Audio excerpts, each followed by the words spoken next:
Amén. Gloria a ti. Estamos preparándonos para ese domingo de resurrección. Queremos hacer algo grande, queremos hacer algo para la comunidad. ¿Quiénes se acuerdan lo que hicimos el año pasado? El año pasado tuvimos acá, bueno, no aquí, en el otro edificio, la primera iglesia bautista de Lake Wells dijo que iba a lanzar caramelos desde un helicóptero. Caramelos no, huevitos, desde un helicóptero, pero a mí no me alcanzó para el helicóptero. Entonces le pedí a Josué y a Valente que se subieran en el techo del edificio y empezaran a tirar caramelos. Y algunos nos gozamos, los que no estábamos ahí, sino que estábamos viendo. Pero los niñitos no más que no. ¡Ay! Hay un video por ahí de unos muchachitos quejándose que los caramelos le caían en la espalda. Amén. Pero gozamos, tuvimos diversión, tuvimos aquí a alguien que nos estuvo animando, al hermano Junior Pirela, que estuvo acá con su música, su juego, su dinámica. Así que bueno, este año lo vamos a hacer igual, pero lo vamos a hacer más grande. Vamos a extenderlo más a la comunidad. Mucho más gente nos conoce, así que vamos a hacer algo hermoso. Tenemos más espacio, vamos a tener los mismos brincolines, las cositas esas, los bouncy house. Vamos a tener un buen tiempo. Amén. Una de las cosas que vamos a hacer es a tener, ahora vamos a comenzar pronto 30 días de oración por ese evento. Pero luego a partir de ese domingo vamos a empezar 50 días de oración para el Pentecostés. Y vamos a tener el día de Pentecostés, vamos a tener una actividad para bautizar la gente que se quiera bautizar, para celebrar, ¿verdad?, a todas esas personas que quieren ser parte de nuestra congregación. Amén. Así que anoten la fecha, anoten ese día que va a ser 9 de abril para que usted venga con su familia, y no solamente venga con su familia. El que no traiga una familia invitada va en disciplina y la metemos en la bóveda todo durante una semana. Amén. Gloria al Señor. Quiero hablarles este domingo y el otro acerca de esta palabra que se llama ser llamados. Y esta mañana pude postear, déjenme bajarle volumen a esto, que la gente como que no me termina de conocer que a esta hora yo estoy predicando, y empiezan a llamarme. Y la mayoría son pastores para que yo los ayude a resolver un problema en ese momento. Pero ahora en la mañana, yo posteé algo que quisiera leérselos. Cuando pensamos cuando pensamos que nuestro llamado, podemos pensar o vemos la palabra un llamado, pensamos en las cosas que estamos destinados a hacer. El propósito no se trata tanto de lo que estás haciendo como lo que estás a punto de convertirte. Ese es el real llamado. Quizás ustedes pueden o saben o pueden estar pensando, y aquí se van a asegurar, que nosotros hemos sido llamados a marcar una diferencia. Estamos creados para algo con significado, para algo importante, algo que importa. Pero quizás algunos de ustedes no saben todavía lo que es.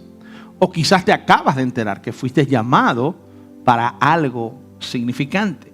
Y eso es lo que hoy vamos a hablar un poquito, y la semana que viene vamos a estar hablando de eso, de qué significa y por qué sabemos y por qué decimos que hemos sido llamados. Y yo quisiera que fueran conmigo al libro de Efesios capítulo 4. Efesios capítulo 4, ¿verdad? Versículo 1. Y dice la palabra del Señor: por lo tanto, yo, dice el apóstol Pablo acá, prisionero por servir al Señor. Cuando Pablo estaba hablando de esto, no estaba hablando desde la casa, desde la mesa de la sala de su casa, no estaba quizás comiéndose un helado, él estaba siendo prisionero por causa de seguir a Jesús.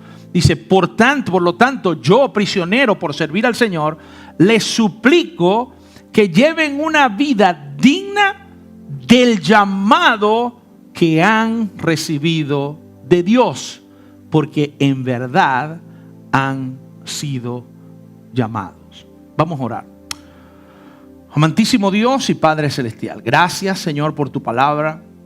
Gracias porque a través de ella, Señor, podemos aprender, enterarnos de cosas que a veces no sabemos, Señor, pero que siempre han estado allí. Ayúdanos, Señor, a entender, a digerir, a poder aplicar todo lo que aquí venimos a aprender. Te pido por cada corazón aquí representado física y digitalmente, Señor. Padre, que tú puedas abrir los corazones de cada uno de estas personas para poder, Señor, recibir tu mensaje, porque sabemos que tú tienes la capacidad de hablarnos a cada uno de nosotros conforme a lo que cada uno de nosotros necesitamos escuchar. Señor, simplemente nos ponemos en tus manos. Te lo pedimos en el poderoso nombre de tu Hijo amado Jesús. Y su pueblo, como dice, amén. Somos llamados por Dios. Somos llamados por Dios. He sido llamado por Dios. Voltéese ahí a donde usted está y dígale al que está a su lado, yo fui llamado por Dios. Amén. Voltéese y se lo dice al del otro lado, a santo. ¿Verdad? Hemos sido llamados por Dios. ¿Cómo lo sabemos? Porque el Señor nos dice en su palabra que hemos sido llamados por Dios, que debemos de, Él nos ruega, dice el apóstol Pablo, les ruego, les suplico que anden, que se comporten como lo que fueron llamados, porque en verdad fueron llamados. Eso puede resonar en nuestra mente. Necesitamos creer, necesitamos entender que fuimos llamados por una razón, para un propósito, para algo. No sé si usted alguna vez se ha podido preguntar, porque yo no, quizás ustedes no, pero yo sí me he preguntado, oye, yo fui creado ¿para qué? ¿Con qué propósito? De la nada, ¿para qué? ¿Por qué fui? No fue por accidente. Hay un propósito eterno para la creación de cada uno de nosotros. Hay un destino divino para cada uno de nosotros. El mensaje de hoy es, en realidad, ¿Dios me está llamando? ¿Me ha llamado Dios? ¿Cómo puedo yo saber que todo esto que está diciendo el pastor es en realidad un llamado que Dios me está haciendo? ¿Me está llamando Dios? Vivimos en una cultura que ahora nos hacemos famosos por TikTok. Todo está a la palma de la mano. Yo me acuerdo que cuando el primer Betamax salió, pastor, que a nosotros nos sentíamos grandes porque salíamos en la televisión. Nos grababan un ratico y después mi papá lo ponía en el Betamax, eran unos aparatos grandotes así. Y unos cassettes de este tamaño y los metía. Y cuando nosotros nos veíamos en la televisión, pensábamos que estábamos con Raúl Velasco, con Amador Bendayán. O sea, vernos en la televisión. Y ahora cualquiera está en una pantalla. Ahorita mismo, anteriormente salir por la televisión era costosísimo.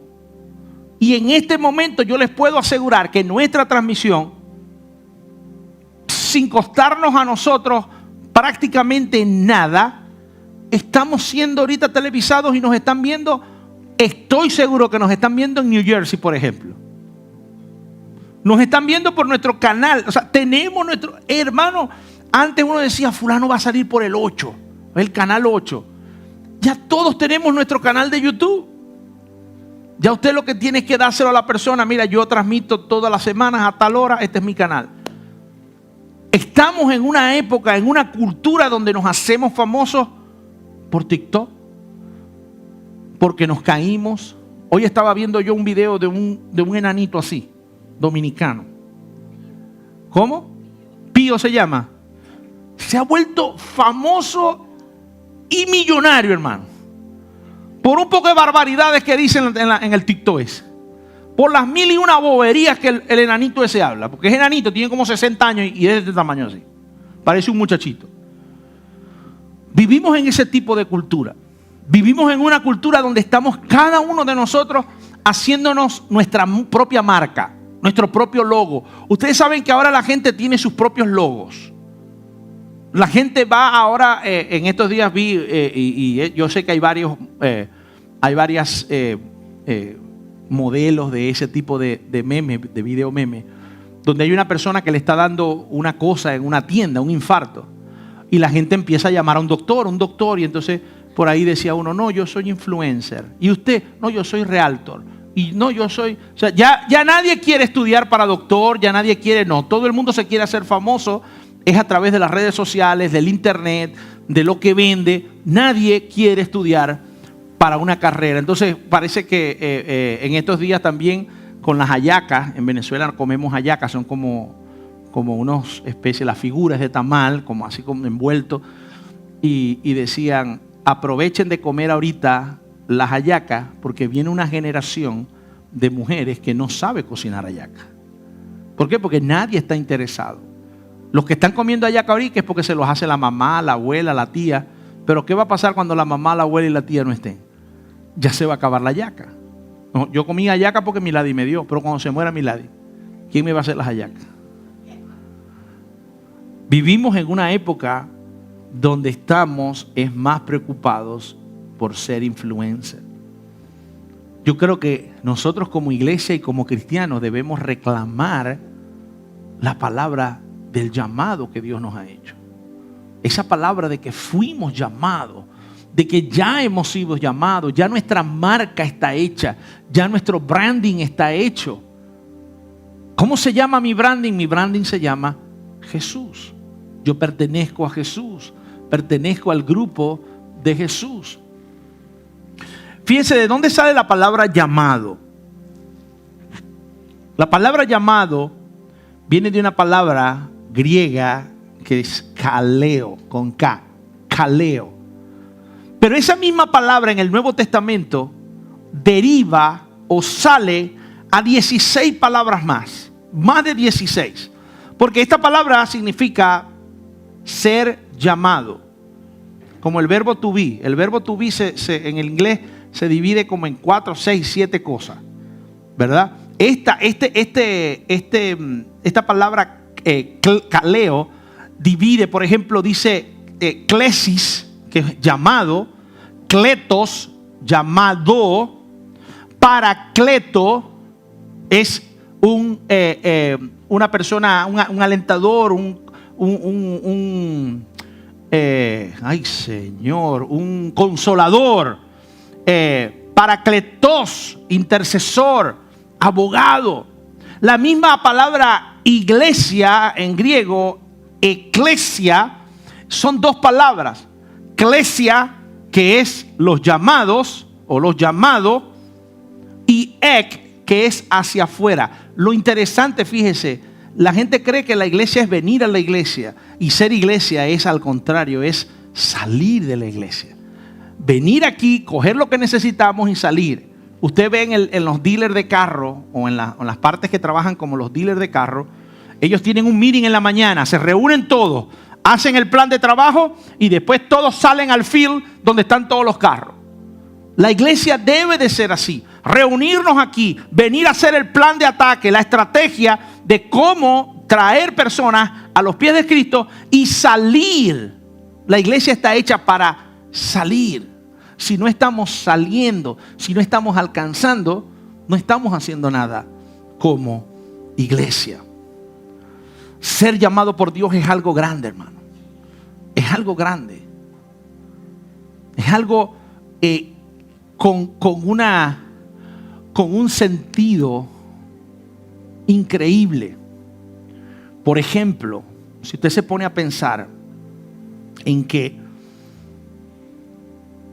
si usted pone su destino en las manos de usted empieza a decir, bueno,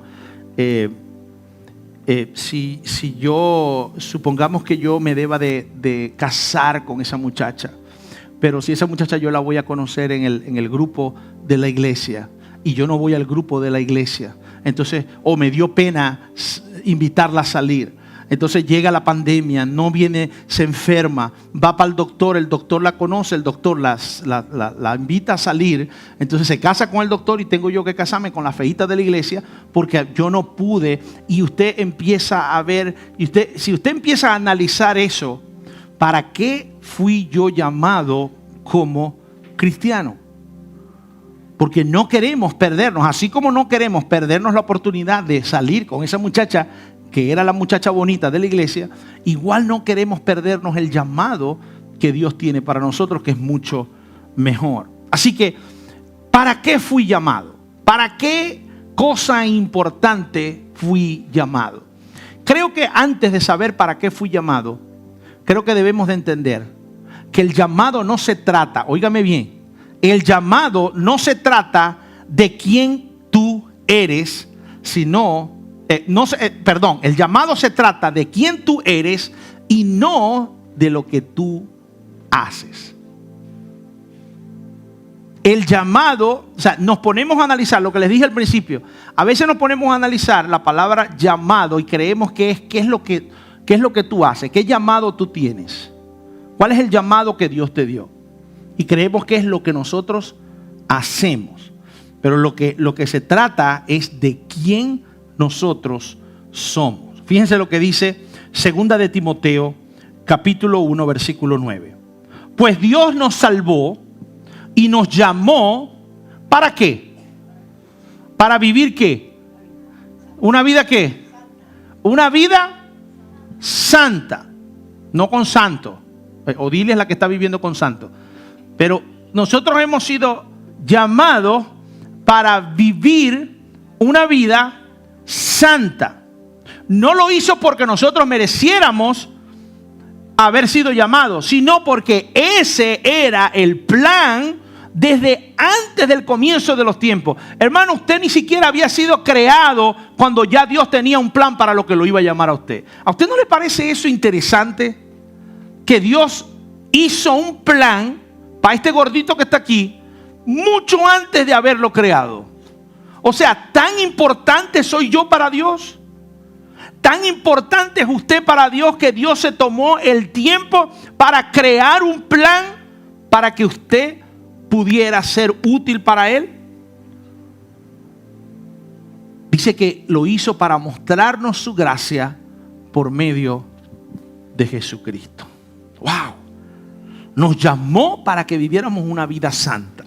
Ahora, esa palabra santa, recuerden que a veces la confundimos con ser una persona que ni habla. Eso no tiene nada que ver. La palabra santo es ser apartado para ser usado por Dios. Usted puede santificar su carro. Si usted lo pone a disposición de los hermanos de la iglesia que no tienen carro, usted está santificando, usted está apartando ese carro y usted le dice: Señor, yo quiero que tú guárdame ese carro, porque ese carro yo lo voy a usar para llevar y traer a los hermanos de la iglesia que no tengan carro. Usted está santificando ese carro, usted lo está apartando para el uso de Dios. Así que, pues Dios nos salvó y nos llamó simplemente para que viviéramos una vida apartada para ser usado por Él. Entonces, si tú no te estás dejando usar por Dios, no estás aprovechando el llamado que Dios te ha dado. No es lo que tú haces, es lo que tú eres. Llamado es tanto es lo que te estás convirtiendo, es menos de lo que tú estás haciendo. Debemos ser diferentes al mundo. Debemos de tener una diferencia que las personas se puedan dar cuenta. No hay nada más feo para un cristiano que en el trabajo ni cuenta se den que tú eres cristiano. No es que tú vas a andar con una Biblia debajo del brazo recitando versículos, pero que la gente, por medio de tu forma de trabajar, tu forma de ser, tu forma de actuar, de comportarte, de reaccionar en ciertas ocasiones, la gente diga, aquí hay algo diferente. Josué es diferente. Josué, cuando el jefe lo grita, él baja la cabeza, no porque se está dejando utilizar, sino porque quizás está pidiéndole al Señor dirección. Que la gente se dé cuenta que nuestra reacción es totalmente distinta a la del mundo, que es agarrar un martillo y metérselo en la cabeza al jefe. ¿Qué ha pasado? Sino que sea distinto. No es que nos dejemos utilizar, es que seamos inteligentes. Dice la palabra de Dios que debemos de ser mansos como la paloma, pero ¿qué dice después? Astuto como la serpiente. Y a mí, esa parte a mí nunca se me olvida, que el pastor Jorge en Jacksonville, una vez quisimos hacer el techo de la iglesia y nos dieron un precio. Usted sabe cómo son las cosas en las iglesias, que hay que llevar al board para que lo apruebe, que si la aprueba, bueno, lo llevamos a la iglesia. Nos agarramos con 7 diáconos, 8 trustís de la iglesia, nos agarramos por el pelo. Bueno, por fin se decidió que lo íbamos a hacer con esta compañía porque nos había dado este precio. Y nos habían dado un precio. ¿Ok? La compañía empezó a trabajar. Yo me acuerdo que eran como $16,000. Y cuando termina, nos dan una factura de $21,000. Y el pastor, cuando va a hacer el cheque, le dice al tipo, oye, aquí hay $5,000 de más. Dice, no, lo que pasa es que cuando nos subimos, nos dimos cuenta que habían unos plywoods que cambiar. Y dice, sí, pero tú no me dijiste nada de eso. Ajá, pero es que había que hacerlo porque estaban... Yo sé que había que hacerlo, pero tú no me participaste nada de eso. Ah, pero ¿qué iba a hacer si yo estaba en el techo? Y entonces había que... Por eso había que hacerlo. Pero no me dijiste que lo había... No me dijiste para yo autorizarte a que lo hicieras. Y yo no te voy a pagar eso. Lamentándolo mucho, no te lo voy a pagar. No, pero y empezaron a discutir. Y se le ocurrió a ese hombre. Se le ocurrió decirle al pastor, ¿y eso que usted es un pastor? Ay, Dios mío. Pareciera que le hubieran encendido y le dice el pastor, mira, sí soy un pastor, pero la palabra de Dios me dice que yo debo ser manso como la paloma y astuto como la serpiente. ¿Y sabes qué? Ahora vamos a ir a corte si tú quieres, pero no te voy a dar ni un medio. Yo te iba a dar los 16, pero si tú no aceptas los 16 ahorita, vámonos a la corte para pelear y te voy a terminar sin pagar ni un kilo. ¿Qué prefieres? El tipo bajó la cabeza. Hágame el cheque por los $16,000. Ok. ¿Por qué? Porque el que seamos cristianos no quiere decir que le vamos a dejar que todo el mundo nos dé en la cabeza. Pero es saber cómo reaccionar. Que la persona se dé cuenta que nosotros reaccionamos diferente, pero diferentes de una manera bíblica. Mire, en estos días, ¿quiénes vieron el reel que yo puse en estos días? Tuvo 542, espero que alguno de ustedes haya sido un 542 de eso que lo vio. Hubo una persona que me contestó cuando yo dije que Dios eran 3 personas en una. Se puso a decir que Dios no era una persona, sino un espíritu.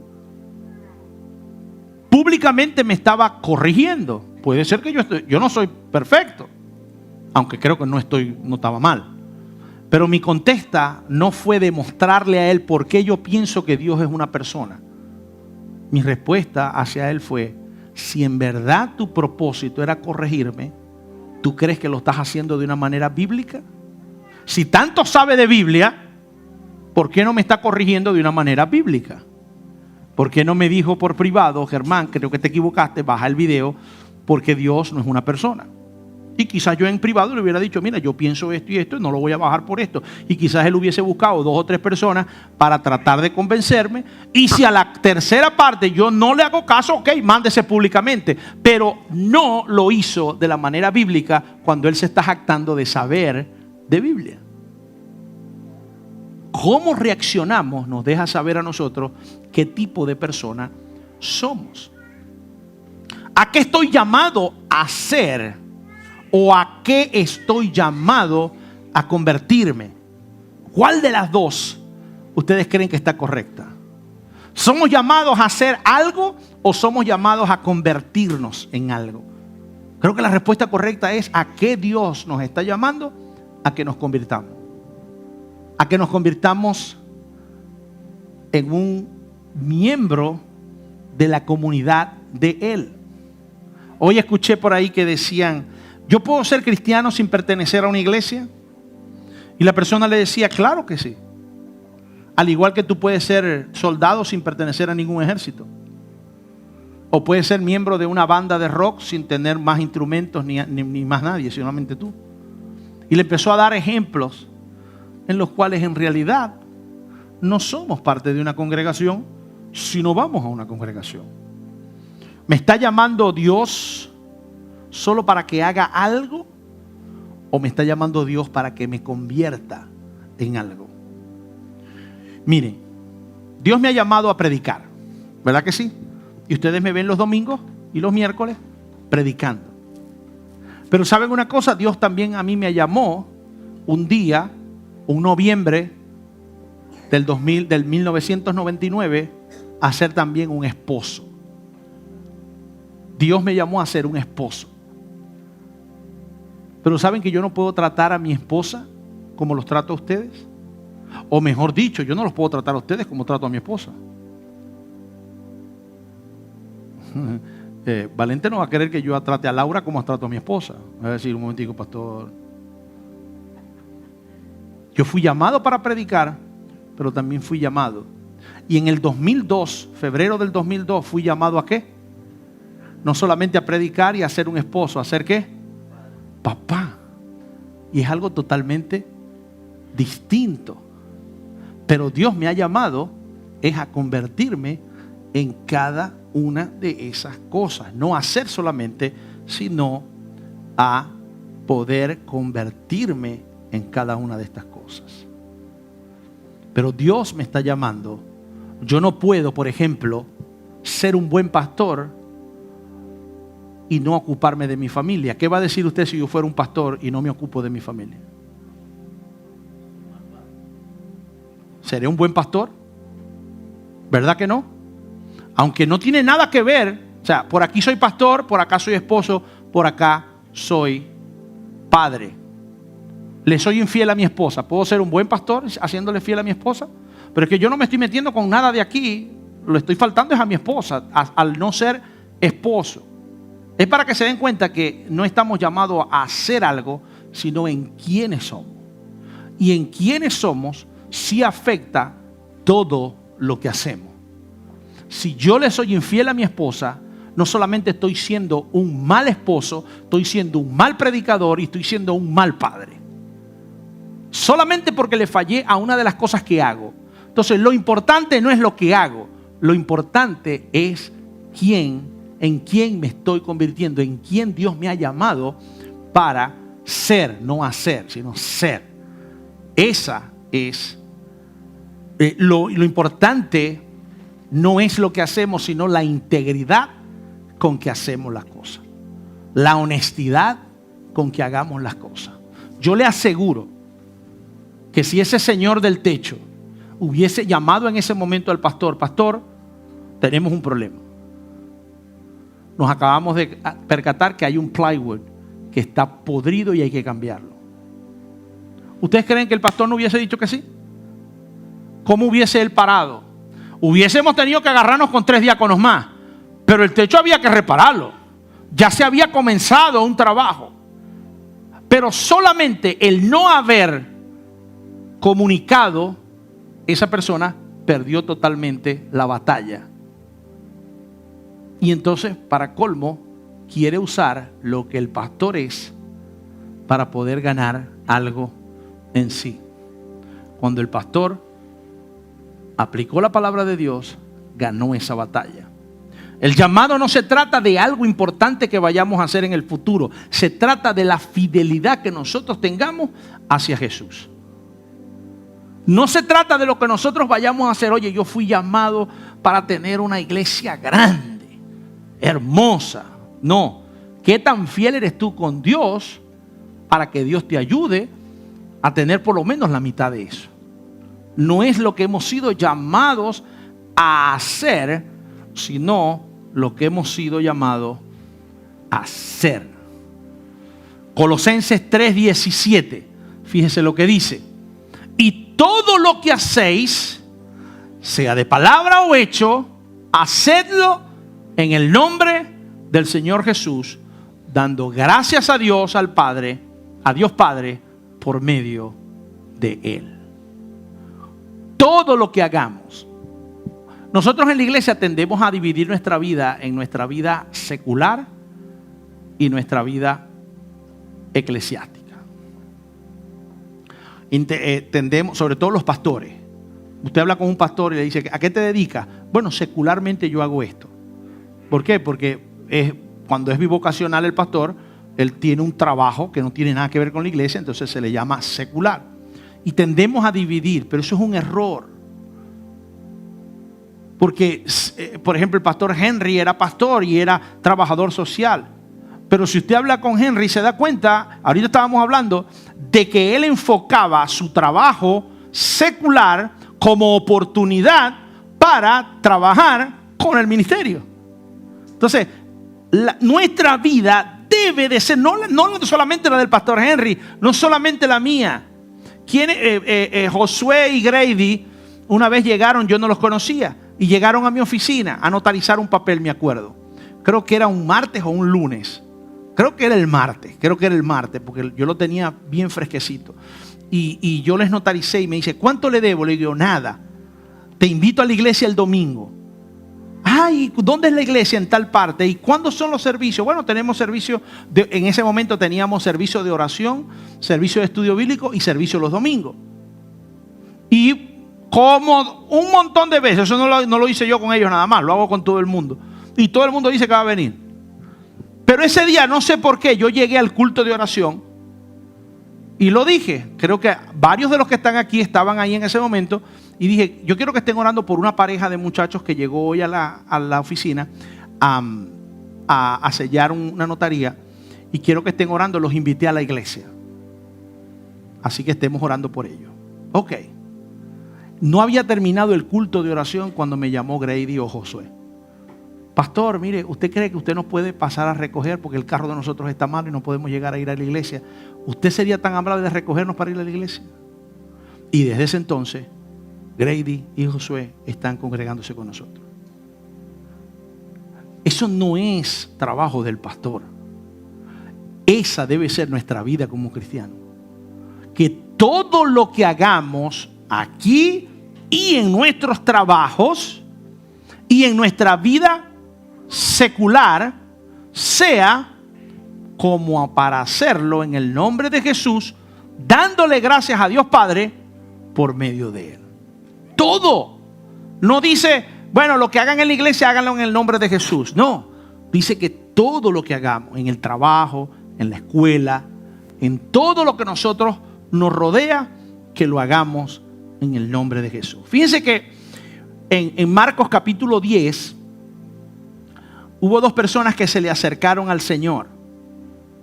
Había una cosa de dos de los discípulos querían y le dice uno al otro, Señor, cuando estés en tu reino, yo quiero estar a la derecha y yo quiero estar a la izquierda. Ellos pensaban que la importancia de ellos era en dónde iban a estar ubicados, en quién soy, en qué es lo que voy a hacer, en qué es lo que voy a hacer. Y el Señor les dijo, si ustedes quieren ser líderes, si ustedes quieren tener un liderazgo, aprendan a servir primero. Aprendan a ser servidores. Si ustedes quieren ser los primeros, ¿saben una cosa? Tienen que aprender a ser los últimos para que ustedes puedan aprender a ser los primeros. Y luego vemos en Marcos capítulo 11, donde el Señor empieza a acercarse. Ya estaba muy cerca ya de la crucifixión. Lo llamamos la entrada triunfal. Y fíjense lo que pasa aquí. En Marcos capítulo 11, versículo 1. Cuando se acercaron a Jerusalén, ya él venía de regreso, junto a Betfagé y a Betania, frente al monte de los olivos, Jesús envió dos de sus discípulos. Él agarra a 2 de sus discípulos y le dice, los voy a encomendar a algo. Vengan acá que les voy a dar una tarea. Yo me imagino que ahí esos 2 dijeron, bueno, imagínate, me escogió a mí y a fulano. No dice a cuál de los 2, pero yo me imagino que esos 2 en el momento dijeron, aquí nos va a mandar, no sé, a sacar demonios. Nos va a mandar a hacer algo bien importante. Envió a 2. Seguro que nos va a mandar a que tiremos bolas de fuego a los romanos. Sí, ellos creían que el Señor los estaba escogiendo para una misión estilo Navy SEAL. Pero fíjense lo que le dice en el versículo 2. Y les dijo, id a la aldea que está frente a vosotros, y luego que entréis en ella, hallaréis un pollino atado. Hermano, un pollino es un burro pequeño. Lo mandaron fue a buscar el burro de la aldea que estaba enfrente, en el cual ningún hombre ha montado. Desatadlo y traedlo. Y si alguien dice, o si alguien os dijere algo, ¿por qué hacéis eso? Decid que el Señor lo necesita y luego Él lo devolverá. Yo me imagino que ahí a los 2 tipos esos se les cayeron las alas. Le digo, ya vaya. ¿Cómo que nos vas a mandar a buscar un burro, chico? A buscar un burro. A eso es lo que nos estáis mandando. ¿Saben una cosa? A veces en la iglesia hacemos lo mismo.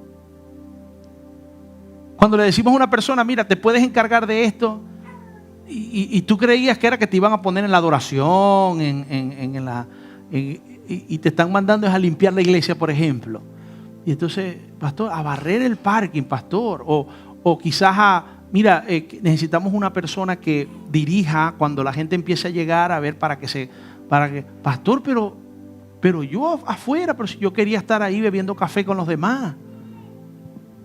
Creemos y empezamos a relacionar lo grande que hacemos con el resultado, con la gloria, la fama, el reconocimiento. Pero ellos fueron llamados. El tamaño de la tarea que te ponen a hacer nunca determina la importancia del impacto que puede tener lo que estás haciendo.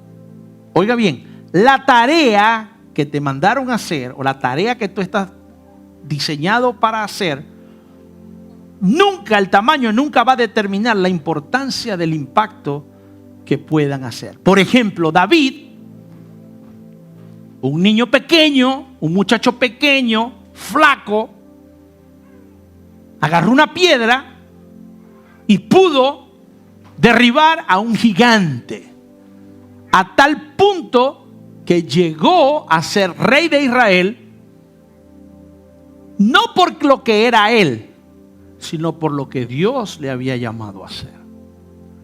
Así que Dios, al tomar la decisión de ungir a David como rey de Israel, le dio la fuerza para que con una piedra él pudiera acabar con un gigante y tuviera la sabiduría y tuviera el corazón de poder ser rey de Israel. Y lo que tenía era que agarrar una piedra y matar. O sea, el tamaño de la tarea que tenía, él no tenía idea del impacto que eso iba a tener. Dice la palabra de Dios que hubo un momento en que Jesús estaba predicando y había una multitud de 5,000 hombres. Ustedes saben que esta parte, esta escritura, la gente dice, Dios alimentó 5,000 hombres, y no eran 5,000 multiplicando los peces. No eran 5,000 nomás, ahí dice 5,000 hombres. Pero yo me imagino que cada hombre ahí tenía sus hijos, sus esposas. Y dice que un niño que ya había llevado 5 panes y 5 peces para almorzar, lo puso a disposición de los discípulos, y Dios lo multiplicó, Jesús lo multiplicó para alimentar a 5,000 hombres y a los acompañantes de esos hombres. No se imaginaba ese niño con esa cantidad de peces y panes el impacto que él iba a hacer en ese momento. Lo que él iba a hacer, lo que él podía, no es lo que él pueda hacer, es lo que Dios iba a hacer a través de él. Igual pasa con nosotros. Así que cualquier tarea, por muy burrona que sea, de que te manden a buscar el burro, no importa, porque eso puede traer un impacto a la vida de otras personas. Estas dos personas trajeron el pollino para que Jesús pudiera montarse e hiciera una entrada triunfal que impactó al mundo a tal punto que todavía estamos hablando de eso. Que después de 2000 y pico de años todavía estamos hablando acerca de eso. Encontrar nuestro llamado puede ser confuso, pero ¿saben una cosa? Se convierte en algo bien fácil cuando somos fieles a Jesús. Porque Jesús mismo va a empezar a poner en tu corazón lo que tú estás llamado a hacer. Lo que tú estás llamado a convertirte. ¿No has encontrado tu propósito? ¿No has encontrado tu llamado? ¿Será que no estás teniendo esa comunión con Él? ¿Será que no estás teniendo esa conversación con Él? ¿Qué prioridad le estás dando a tu vida? ¿Qué prioridades estás poniendo en el camino para poder encontrar ese llamado? Hermano, miren, cualquiera que sea el llamado que Dios tiene para ti, cualquier tarea que Dios tenga para ti hoy, hazlo para la gloria del Señor. Si todavía no sabes lo que es, ¿sabes una cosa? Tu deber es decirle: Señor, cualquier cosa que tú tengas para mí, simplemente permíteme hacerlo para tu gloria y para tu honra. Todavía no lo sé, Señor, pero por favor, déjame saber qué es lo que yo tengo para ti. ¿Qué es lo que tú quieres que yo me convierta? Lo importante es la fidelidad para que en algún momento Él pueda decir: bien hecho, mi siervo. Bien hecho, mi siervo. Dios está más pendiente, está más interesado en lo que tú te vas a convertir que en lo que tú estás haciendo. En lo que tú estás permitiendo que Él te convierta. Por eso a Él lo llaman el alfarero. Pero ¿qué es lo que viene con el alfarero? Un barro que va a tener que ser moldeado a lo que el alfarero quiera. El alfarero agarra el barro, una pelota de barro, y empieza a moldearlo, y Él es el que le da figura. Pero te imaginas que Dios te agarre a ti y te empiece a dar forma. A veces duele, a veces se hace difícil, pero Dios lo que te está es dando una figura. A veces no es lo que nosotros queremos. Pastor, pero si yo lo que quería era ser piloto. Sí, pero el Señor no te llamó a ser piloto. Te llamó a convertirte en otra cosa. Así sea una tarea de traer un pollino, debemos hacerlo para la gloria y honra de Dios. Con esto quiero terminar. Nosotros no somos llamados a ser importantes. Nosotros estamos llamados para ser fieles. Óigame bien, no estamos llamados a una importancia, estamos llamados a una fidelidad. Dios quiere que seamos fieles. Fuimos llamados para tener una vida digna del llamado que hemos recibido por Dios. Para poder tener una vida digna del llamado que Él nos ha dado, tenemos que tratar de vivir una vida para Él, por Él y con Él. Nosotros no podemos vivir para Él, por Él, sin estar con Él. Debemos de estar con Él, para Él y por Él. Yo quiero que usted cierre sus ojos en esta mañana.